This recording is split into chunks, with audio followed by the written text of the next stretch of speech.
Right, hello everyone. I hope there's a number of you online joining us now. We're here today to discuss the interim results from UPGS, obviously in a slightly different format to usual, but we've got to thank COVID-19 for that, a topic which I'm sure Andy will be covering in detail. He's going to do a bit of a brief presentation to begin with, but leaving plenty of time for Q&A at the end. Now, to ask questions, there is a button on the Zoom controls, so just type it in and submit it that way, and we can all see them and come to them at the end. I'm also going to be releasing a little poll. Just a simple one asking if you're a shareholder or not. It's anonymous, but we'd really appreciate a sense of who's dialing in today. So if you could fill that in, we'd be grateful. And we will be recording it. So if you want to do it again, you'll be available later. Otherwise, Andy, over to you. Great. Okay. Is the presentation going up, Hannah? It's going up now.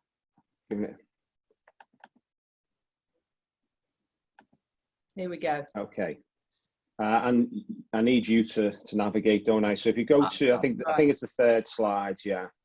Okay. So the presentation is fairly brief. That's deliberate, I think, because you know, I'm not sure talking at great length about the 6 months historic figures to the end of January is probably a particularly productive use of all our time.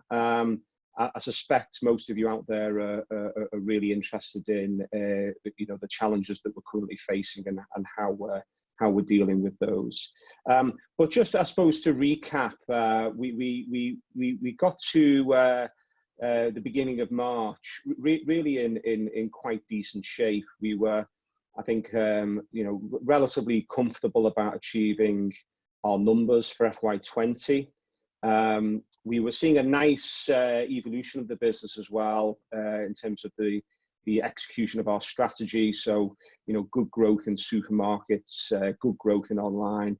In international too, although it has been slightly complicated by a couple of sort of discrete events over in mainland Europe, but I'll cover that off in a few minutes. You know, we'd recently renewed our bank facilities for 5 years, which we were delighted with.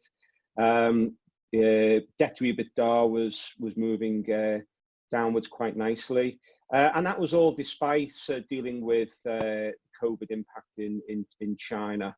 You know, we were dealing with that. It was, you know, proven to be quite disruptive, but we were dealing with that like what we normally do, sort of, you know, very, very competently. If we go to the next slide, please, Hannah.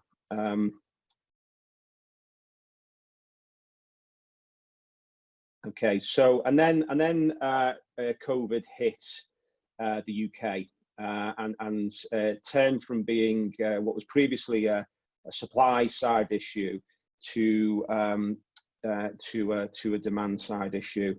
As you can see from the top of the slide, the supply side issue, you know, this was, you know, quite disruptive stuff in China. China essentially totally closed down for the best part of 6 weeks. But in the end, we were able to mitigate the effect of that, and we believe that in the end, it only cost us less than £1 million in revenue for FY20. The majority of that, it wasn't lost, but in fact moved to about 3/4 of that was moved to FY21. But what we started to see, and we started to see it perhaps a bit earlier than most because of our international exposure, we started to see particularly our European business, we started to see customers deferring and cancelling existing orders, and also delaying the placing of new orders.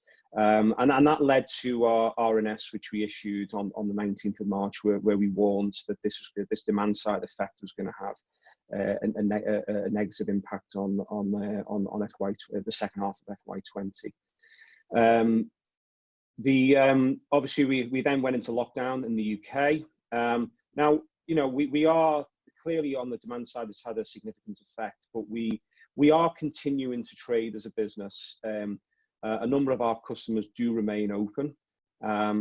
So, for example, you know, some of our larger customers at the UK supermarkets, they've remained open, albeit at a much lower level of demand when it comes to general merchandise.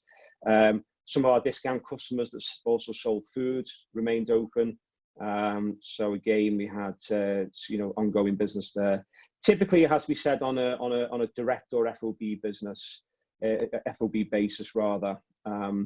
So and then in terms of the warehouse, our online business remained open, and indeed we've seen quite a significant increase in demand for online. And perhaps at the end of this, we'll look back and observe that you know, our medium-term objective of getting to over 20% of our revenue from online, that's been accelerated by this issue. Obviously, the shutdown, we had to make big operational changes. We employed, at the beginning of this, we employed about 300 people across the business globally, of which about 250 were in the UK. And about 50 to 70, depending on seasonality, were employees in the warehouse. So about circa 200 office staff. Roughly half of those were furloughed. We furloughed those very early on, within a couple of days of the furlough scheme being announced. And then the remaining core team have operated to a high degree of effectiveness, I feel, from home. We were able to get people up and running on a remote basis very quickly after the lockdown.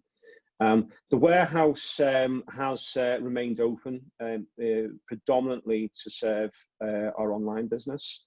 We did reduce numbers there, driven by health assessments of our individual staff. So you know, for example, people who'd received an NHS letter, we typically put on furlough.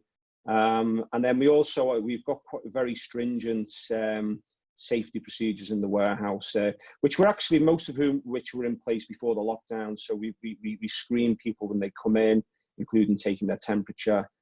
Anyone with symptoms or a temperature is immediately sent home. Their first job, you know, regular hand washing, regular wiping down of workstations. We have someone who goes in 3 times a day to wipe down things like door handles and light switches, etc. You know, we've introduced things like one-way systems to within the warehouse to reduce the crossover staff, and we're happy with that we're maintaining the social distancing that's as per required by the UK government. We have very, very importantly kept our product development going, and I think in the long term this will prove to be a key differentiator as we come out of lockdown, whenever that happens. We're a bit like a fish. When a fish stops swimming, it dies, and if we stop developing products, so do we. So we kept that going. And what's been really essential in this process is our Guangzhou office. Our UK buying team obviously can't travel, which is the case, I suspect, with nearly all of our competitors. But our Guangzhou sourcing team have stayed on the roads, guided by the UK team who are working from home, and have continued to get out into our manufacturing base and continue to look for new ideas and new products. We've also remained in close contact with our customers. Ironically, it's easier than ever to get hold of a retail buyer, mainly because they're working from home as well. So we've used that as an opportunity to really continue to cement and build those relationships, including with retailers that perhaps we don't do as much business with at the moment. So we're finding that people who wouldn't take our call 2-3 months ago were very happy to stop and chat, perhaps motivated by, to some extent, by boredom maybe. We've taken a number of steps to preserve cash. We went into this crisis, I think, well capitalized. We went into it, as I mentioned, we recently rebanked. We went into it with good headroom, both within facilities and within our covenants. So I feel when we modelled it, we were well set to deal with a really sustained lockdown. What we've done is we've gone further than that because, you know, as you all know, you should always, you know, plan for the worst and hope for the best. We've ceased our major capex projects, including the one we announced at the head office to create more workspaces. We've taken advantage of the UK government's VAT deferral and time to pay initiatives. And we've also very effectively, as we always do, managed our purchase order book. Because obviously if you have customers cancelling orders and deferring orders on you, you need to then manage your purchase order book. So we've been doing that very successfully, I feel, and either cancelling out or slowing down orders in our supply chain, while of course being very mindful that in the long term we do need to maintain good relationships with our manufacturing base. So it's been very much on a collaborative basis, but has I feel been very successful. We've also at the same time asked our manufacturers for extended terms, and in many cases we've got that, so that's been a great help as well. You've seen, no doubt today, that we have decided to suspend the interim dividends, which I think was an obvious and common sense step to take. I've already mentioned the furlough scheme, but I think sort of a really big step is we went back to HSBC and we made really some quite significant changes to our facilities. Not because we needed to, I feel, but because at times like this, I think you always need as much liquidity as you can gather around you. So, for example, we made some tweaks to our invoice discounting facility that meant we could get a greater advance on our trade receivables, and we also extended the funding period for our import loan facility. This is how we fund our stock as it's imported into the UK. So the funding period was extended from 120 days to 180 days. And then on top of that, we asked them for a short-term increase in our RCF facility, starting with 4 million initially and amortizing over 6 months to help to bridge this period. So quite a lot I feel that we've done there to give us additional assurance, in addition to what I feel was a good starting point.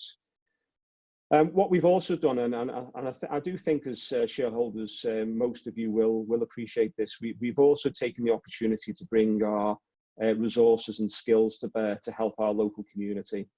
We're based in Oldham. Oldham as a borough has its challenges, but it's always been a very good place for us to operate as a business.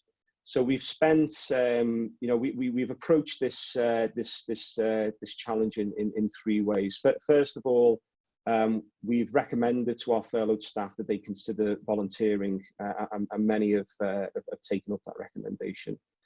We've also provided a product. I suppose there's actually 4 ways. We've provided product to local charities and hospitals. So one example of that would be we've provided power banks, so portable chargers, to various hospitals in the Northwest, because nurses and doctors are working very long shifts, and often their mobile phones are running out of juice, and that's what's keeping them in contact with their families. But also patients in hospital now cannot have visitors, and therefore they're keeping in contact via iPads, and the power banks have helped keep those charged.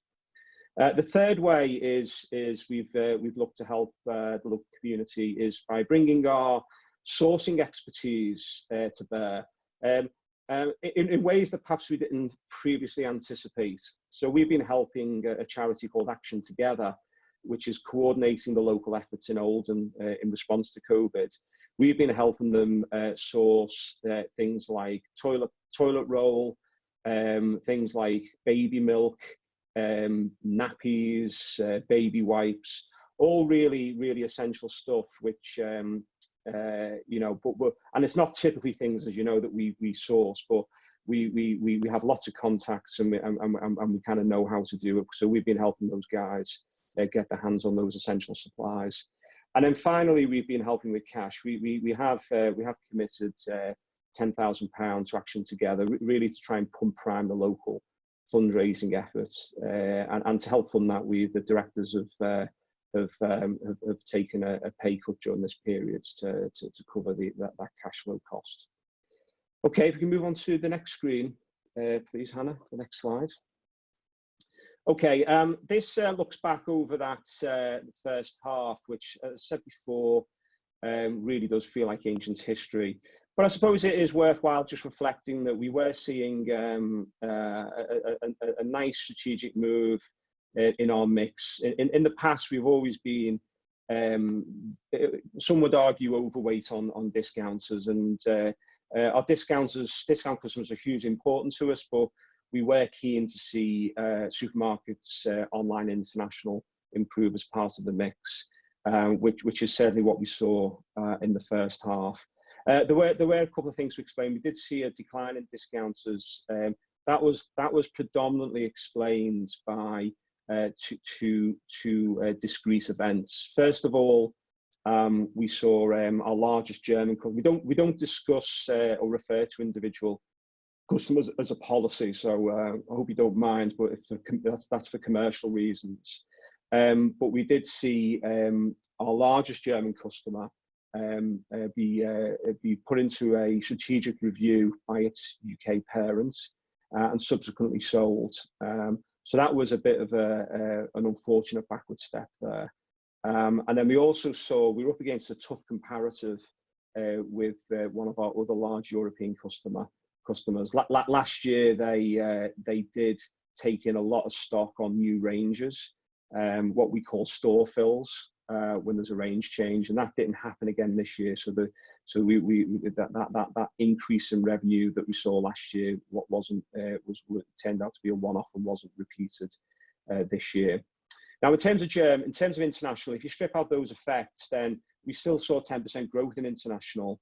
And indeed in Germany, we still saw growth of over 100% if you stripped out the effect of that customer. So we are very happy with the progress. And no one likes to lose a customer, but sometimes you can't control these things. But we are happy that strategy is moving along quite nicely, if you strip out the effect of that.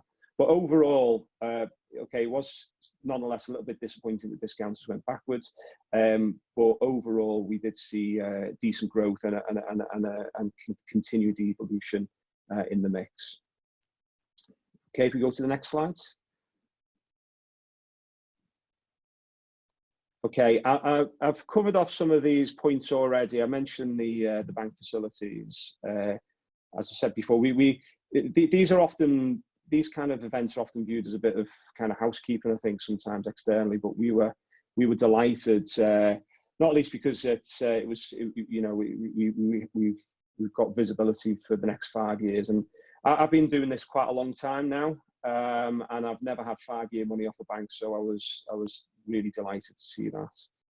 The other one we were very excited about, although it's now gone on the back burner, is we renewed the lease on our head office at Manor Mill, and this was as a starting point to 1.8 million investments, and this was about increasing capacity for future growth, but also creating a better workspace for our staff. We do view ourselves, we are a product business, but almost equal to that, we are a talent business. I've spoke a lot in the past about our graduate development scheme and some of the talent that's coming through the business. We kind of came to realise that, look, you know, it's okay telling everyone that you're important to, that they're important to you, but when they're sitting next to a leaky window, it perhaps doesn't totally ring true. So we were quite excited about this. Very excited. We did make a start on it, but it has been put on hold in light of the need to conserve cash. And then we had the Russell Hobbs renewal of the license, which I mean, Russell Hobbs. We love the Russell Hobbs brand. It's about it's about 7-8% of revenue. You know, so it's not up there with the likes of Belgian and Salter, but it's a well-recognized brand. Just to be clear on Russell Hobbs, by the way, because there's often confusion, we just do the cookware for this particular brand. So we were pleased to get that renewed for a further 3 years. Okay, we go to the next slide, Hannah. So just to wrap up before questions, and I wanted to keep the presentation fairly brief to give as much opportunity for questions.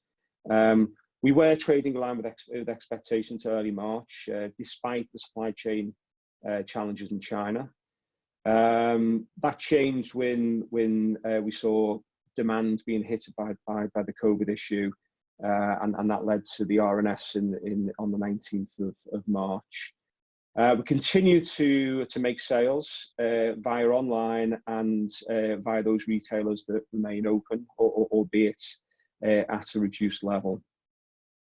We have in our release put some numbers, invoice to date or revenue to date to 24th of April, with some order book information, and that's allowed Equity Development to sort of reinstate forecasts which were withdrawn on the 19th of March. Although we have sort of caveated that by saying that at the moment, given the external environments, there's a higher risk of deferral and cancellation within that order book. But just to be clear, despite that, our objective as a management team is to deliver that entire order book. That is the benchmark by which we are measuring ourselves. So although, understandably, Equity Developments have taken a more cautious view, given that higher level of risk at the moment, that's not whatever numbers they've issued, that's not our objective. Our objective is to get that entire order book out over the course of the period to end of July. So as I said before, we're confident. We're confident that we can see our way through this crisis. We're confident we've got the financial strength. The group is well capitalised, a strong balance sheet, good access to funding, and a very supportive bank. And we believe that as we go through this period, we'll come out of the other ends with good growth opportunities. And you never know, maybe along the way, an opportunity to pick up a brand or two. So that's me. Any questions? Andy, yeah, just as a reminder, everyone, you can submit questions. You do it, there should be a bar at the bottom if you've got Zoom on the full screen, and there's various options at the bottom, and one of which is Q&A. So if you click on that, you should be able to submit a question. If you can't, and you still want to submit one, you can always do it via email to hannah@equitydevelopment.co.uk, and I will endeavour to pick them up as we go along and ask a few. But we had a couple sent in during the week in the lead up, so why don't we start with them? Obviously, since the focus is on COVID, has so far, and perhaps will in the future, COVID prompt some permanent changes of structure in the business and the kind of products that you offer? I think it will. I think it will inevitably leave behind permanent change, both in the economy, society, and no doubt to our business. I think calling that is more difficult.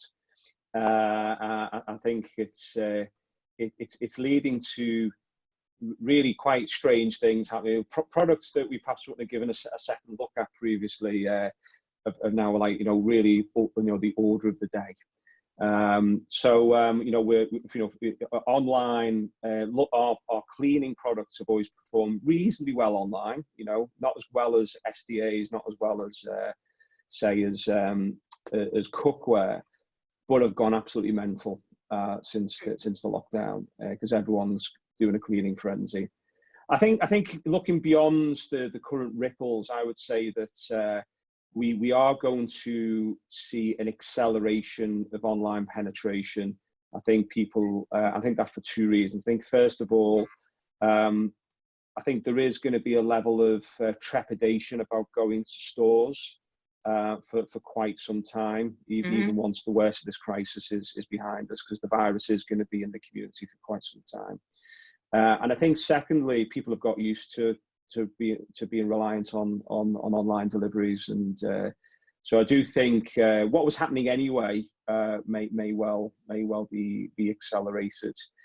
I think linked to that, perhaps an acceleration in decline in high streets, and perhaps certain retailers that were perhaps in a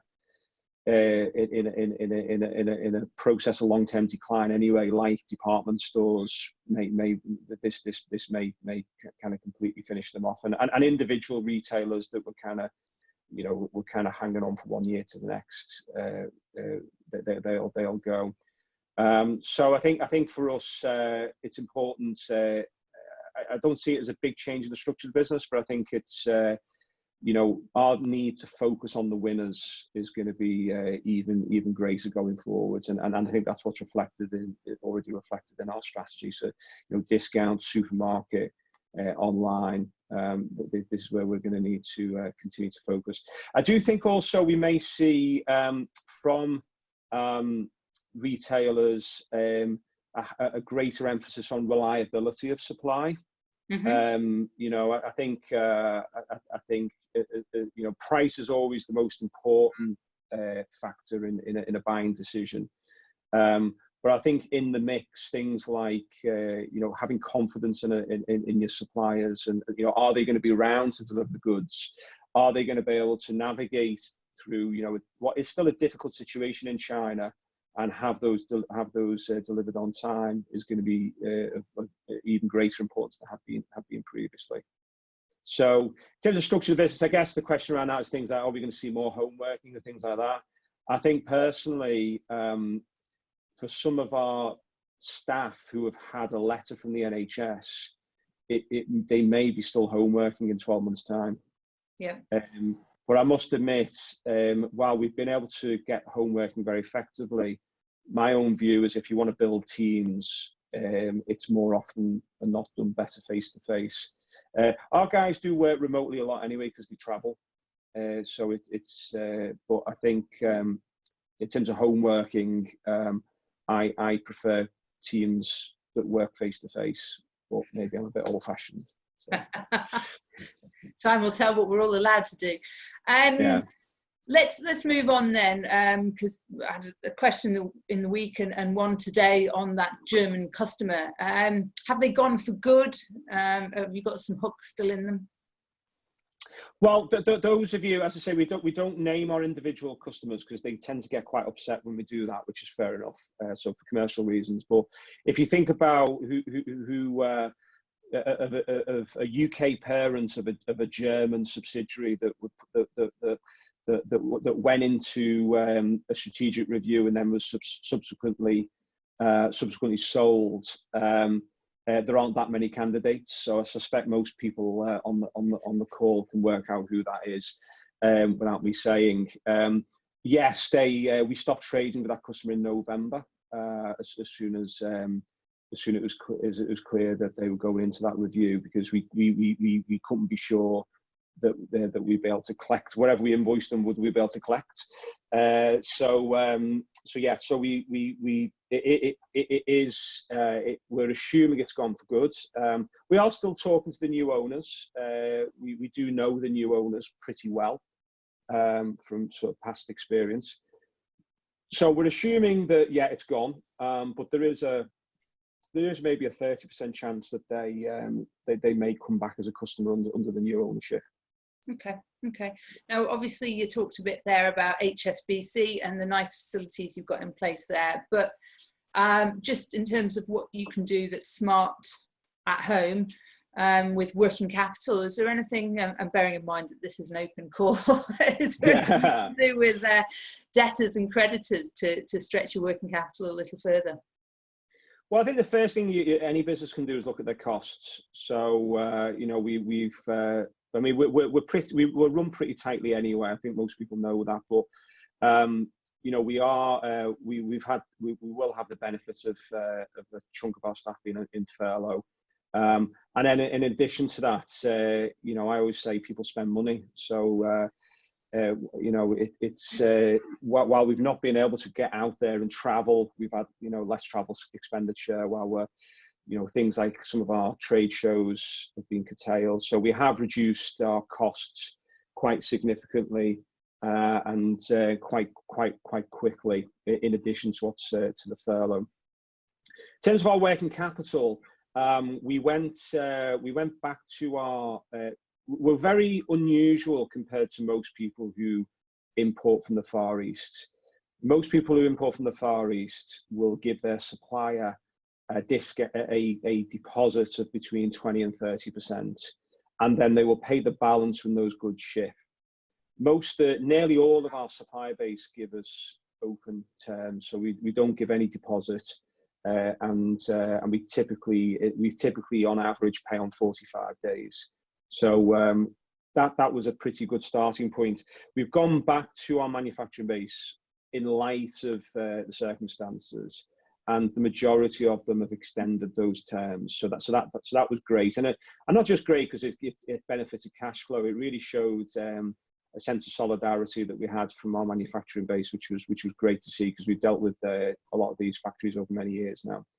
At the front end, on the trade debtor side, that's much more of a challenge, because obviously a lot of our customers have got stores which are closed, or they've seen a significant drop in demand.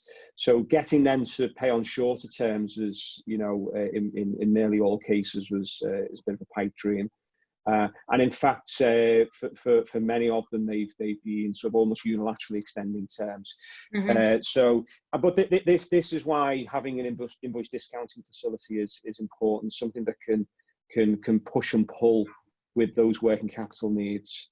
So we've done lots of other things. You know, we're not making any rent payments at the moment, but that's pretty easy, because the landlords form part of the board in the main. So and we've spoken to our UK suppliers, and we've managed to defer payment terms on a lot of those. So and that, in addition to things like time to pay and some of the government schemes have been really good for conserving cash. Okay, well, we've had another question in then on the debt covenants, and can you dive into a little bit more detail on what they are? Obviously, in our H2 forecast, we forecast an EBITDA loss of 1.5 million. And I guess the question is, are there any risks with these covenants given that forecast? We're confident of staying within our debt covenants. There would have been no point asking for the additional facility if we thought we were going to breach those covenants, because in effect it's not an increase in the facility. So we looked at that very carefully before you know, talking to HSBC about that temporary increase. I mean, of course, it's a very volatile and unpredictable situation, and you know, while I'm confident we can keep hitting those covenant tests, obviously, if there's a sustained and long-term decline in demand, they may come under some pressure. But we have lots of headroom at the moment. So I think we've said that consistently whenever we've reported. If we can keep the business trading in the way we are at the moment, I don't have too many concerns.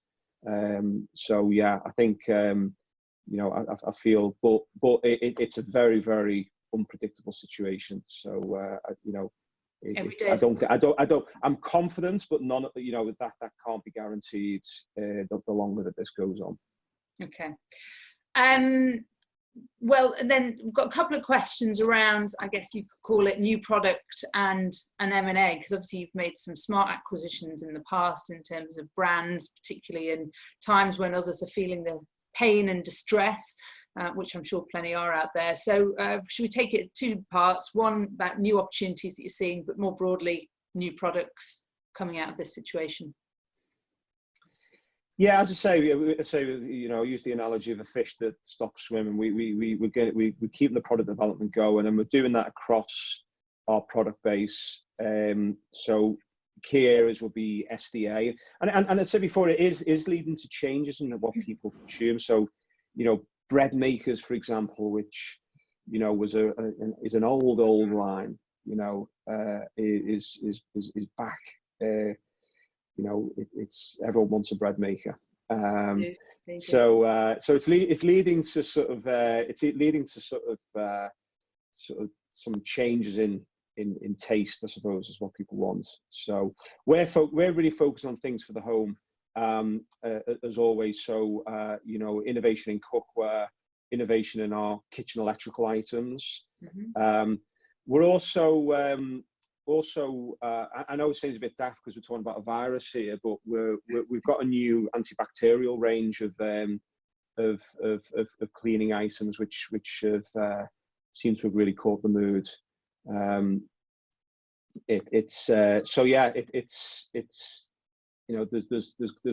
going to bring a lot of newness to market in autumn winter. I think at a time when our competitors won't be, and I think that's going to stand us in good stead, I feel. Okay, let's move on to online. Again, a couple of questions. Here, one that's come in on email. But how have you changed, I guess, your online offering and the marketing? Are you adding on new distributors for online? And what percentage of sales are they now? Well, we haven't disclosed the percentage of sales, but I don't think it's particularly, I'm not betraying any trade secrets by saying that the share has definitely gone up, and it's gone up a fair old tick. But I think, but it's not been without its challenges, it has to be said. There's plenty of demands, but we've got to service that demand within the safe operational capability of our warehouse team. So we've got to keep that we've got to keep that virus at bay in terms of our warehouse, and we've got to keep the social distancing, etc. So we've been working really hard. I mean, David Bloomfield, our supply chain director, has sort of been working daily on this, increasing that capacity in as safe a way as possible, with some success. It has to be, some significant success, it has to be said. So that's been it hasn't been just a case of turning on the online tap and letting it flow. We've had to be very careful about it, and we've been able to do that quite successfully. It's also come with some challenges on the front end. We do sell, our online is nearly all sold through platforms. We are seeing credit insurance issues increasingly as the weeks go by. Not with our core customer base, because our core customers are the likes of B&M and Action and Tesco's and Sainsbury's, etc. But further down, perhaps smaller customers, we're seeing more adjustments to cover, downwards adjustments to cover. And we have seen one or two of our online platforms with some credit insurance issues. So it's growing. It's grown quite substantially since the lockdown. And I think it will continue to grow, and it will be a much higher proportion of our sales, I think, for this year than it was last year, and I think that's going to continue. But it's been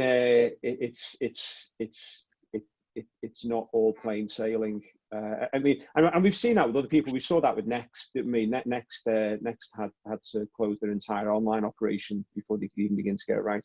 We've been able to keep it open, keep it going, but it's it does come with some day-to-day challenge. Yeah, growing it will have to be a bit more incremental. Yeah. I guess this is about mitigating a risk in terms of sourcing product. And questions: can you source any in the UK? Yeah, well, I suppose this is part of a wider question of China. Is there going to be obviously our product is predominantly sourced from China, although we do have a small team in India, and we do source from places like Eastern Europe there. Southern Europe. So the question is, there is a wider question, isn't there, about if after this there is a decline in global trade, there is a desire perhaps to punish China for the virus and its reaction to it. So they're all quite difficult to call. I think that my own view is that China is not going to stop being the workshop of the world for the foreseeable future. Having said that, we do go through periodic reviews where we'll as a project we'll put together a team and we'll say, right, what about Indonesia? What about Vietnam? What about places closer to home, like maybe Turkey? And we go off and look at it. In the past, the conclusion has always been that, through cost or quality. Territories like India, for example, have particular challenges when it comes to ensuring quality, and we've seen this time after time. We've always kind of said, well, okay, maybe done some bits and pieces, but we've ended up kind of remaining predominantly focused on China. I think we're going to do that again, and we always go into these projects with open minds. So we're going to look again at is there at least an element of what we currently source from China that we should be shifting to other territories to help diversify that supply chain risk. So yeah, we are going to look at that. I'm sure others will be sniffing the opportunity too. So let's have a little chat then about currency. Any concerns around that? Obviously sterling has recovered, but did initially crash.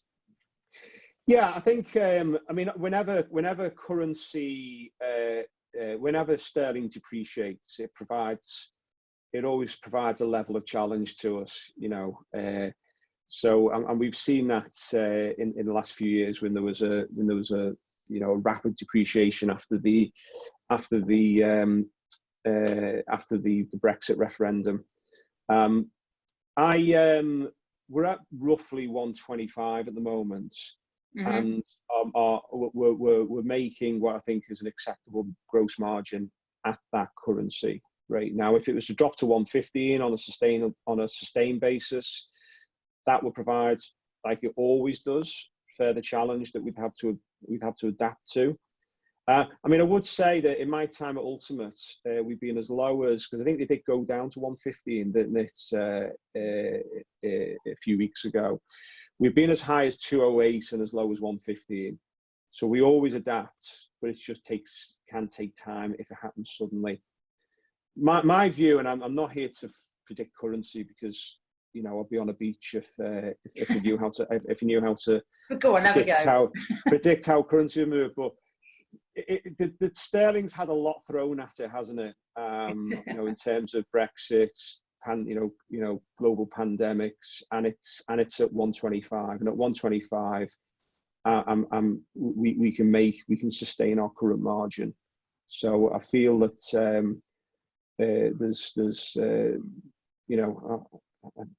this is being recorded. I might eat my words, mightn't I? But I feel there's. I feel that it's had a lot thrown at it, and if we can make money at this currency level, then we're not doing too badly. You'll do all right. You gave me a nice segue there into Brexit, because we have had a question. People have still got it in the back of their mind, but I think it's a broader question around what may or may not happen come the end of the year. Whether you could see an opportunity to explore new regions like the US. I think what we have 5 guiding principles that we run the business by, and one of them is focus. We have a capital light model that means that we can source products from anywhere in the world. From any manufacturer, and that's great because it gives us great flexibility as a business, and it's brilliant because if we see one product area, kind of go into decline, we can move our focus elsewhere. The downside of it is you can end up running around being busy fools and trying to do lots of things too much at once and executing none of it particularly well. And certainly if we've learned those lessons in the past. So America is a massive market, and as a sort of as an Anglophile market, and we do have some British, great British heritage brands. It is certainly represents a substantial opportunity, but we are seeing easier wins much closer to home in mainland Europe, and that's a huge market, and so we are going to continue to focus, on the major European markets, particularly Germany and France, over the next couple of years. If we deliver that, then wow, there's plenty of gas. There's plenty of gas in the tank there, and it's an easier win. There's no doubt. Okay, you mentioned there that you were seeing or keeping a very close eye on some of those that were distributing your products online in terms of payments, but more broadly, are you seeing competitors, direct competitors of yours, failing? Are you seeing B&M coming knocking on the door going, we need this gap filled, Andy, because XYZ's gone under? I think at the moment, while we're in lockdown, and particularly while the furlough scheme is in place, I don't think generally we're seeing a huge number of insolvencies in the economy as a whole. If you think about it, if the office is closed and you're not paying any rents, and your staff are on furlough, and etc., you're not paying your suppliers, then you generally you've kind of gone into hibernation. I think a lot of businesses have gone into hibernation. I think once things start up again, that's when we'll see the insolvencies. So in answer to your question, we've not seen any insolvencies yet. We've seen quite a lot of signs of distress, understandably, but it won't be until things fire up, I think, after or begin to start up again after the lockdown loosens, that we will see. And I'm not just talking about our sector. I think that's across the economy as a whole, and that's when the insolvencies are really going to take hold. Yeah. Okay. Conserving cash then, will COVID prompt any rethink on refurbishing that mill? I mean, you talked about nurturing your talent and not having them sat next to a leaky window, but at what expense?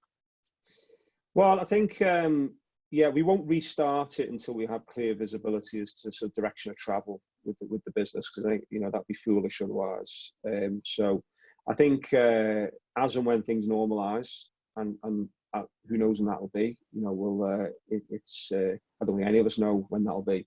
But as things normalise and we've got better visibility, then it's most certainly does form part of our plans. I think in the meantime, our staff, who are a great bunch and have really adapted remarkably well. It has been, quite something to see, actually.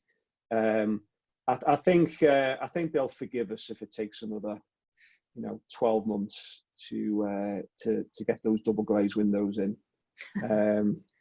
You have to be willing in spirit, right? They know it. They know it's coming. So yeah. Good. And you're on a rent holiday anyway at the moment, you're saying?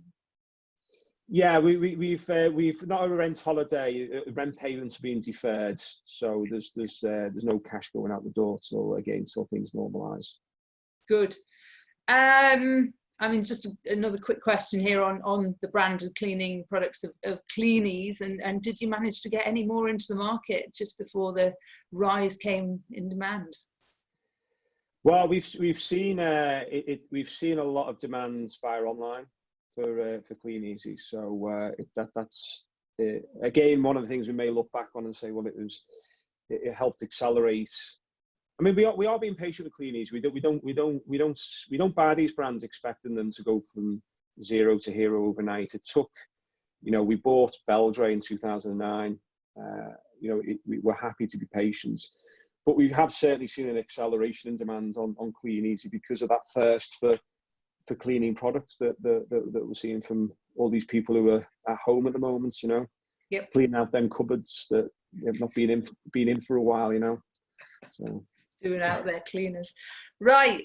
Last question then. Obviously, there's a nice bit in your statement about, and you raised it here, you've taken salary cuts and you're doing your bit to engage with the local community at a time when ESG is increasingly on people's agenda, especially in times of a crisis like this.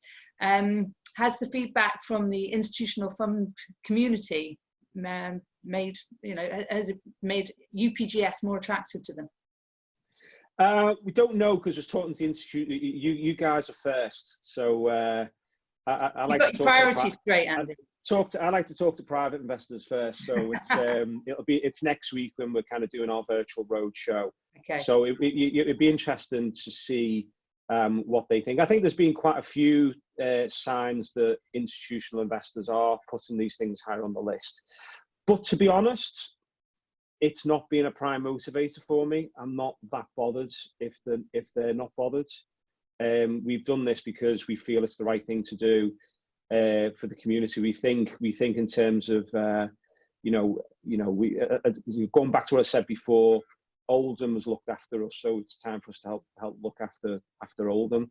But I think also, looking at it from a business point of view, it is, and I don't want to sound too mercenary in saying this. I think, it is going to, I do think it'll help promote our corporate brands and also promote our employer brands. If we're a talent business, we do know that this generation of young people coming through want to work for employers that are not only successful, but have a purpose and do contribute. So we our primary motivation is we want to help, but if it leads to some benefits in terms of our corporate and employer brands, then why not? I do also think there's a wider thing here. I do think there is going to be a sort of totting up of the scores after all of this, and a kind of, what did you do during the crisis? Kind of accountability, particularly if you have benefited from government's help, which we are benefiting from government's help. And I think business and are going to be divided into heroes and villains, and we don't want to be a villain. I think because I think ultimately there'll be a price to pay. At some point we want to turn our dividends back on, etc. Yeah. And I think we can only do that. We can only justify doing that if we've done the right thing. With the community during this time of need. Absolutely. Well, on that note, Andy, we'll say thanks very much for joining us. As a reminder, you can access our forecasts at our website, equitydevelopment.co.uk. Otherwise, stay safe, stay well, and we'll look forward to chatting to you again next time, Andy.